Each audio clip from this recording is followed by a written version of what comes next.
So far with your part writing, you've been given a bass line and a soprano line, and then you've been filling in the inner voices.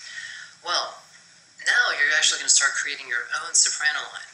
And it gets a little trickier because you actually have a lot more open-ended possibilities.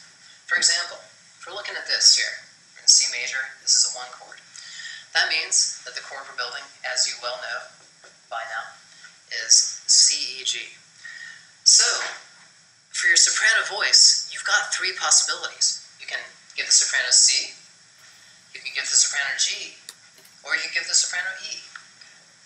So you've got 3 possibilities. And with every chord, you're going to have 3 possibilities. So here's a 5 chord. The chord we need is G, B, D. That means we could give the soprano D, B, or G. We've got 3 possibilities. Now, when you're building soprano line, the first soprano note that you choose is going to determine the rest of the soprano line. Let's take an example. Let's say we give the soprano note E, and we give the alto G, and that means the tenor is C. Okay. Now, even though you've got 3 possibilities here, you don't want the soprano line jumping around all over the place.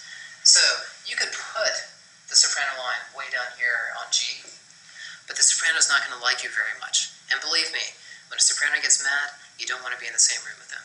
Okay? So you want to send the soprano to the closest note, which of course is going to be D. All right? Then you basically follow part writing as you know it. So you would normally keep this common tone G, and then just move the tenor down to B, all taken care of. Okay.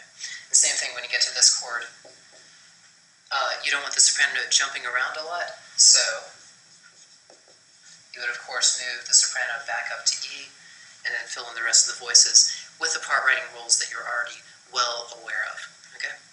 So this is the beginning of doing a little bit more creative composition because you're starting to get a little bit more flexibility. So do some practice with this, and then we'll move on when you're ready.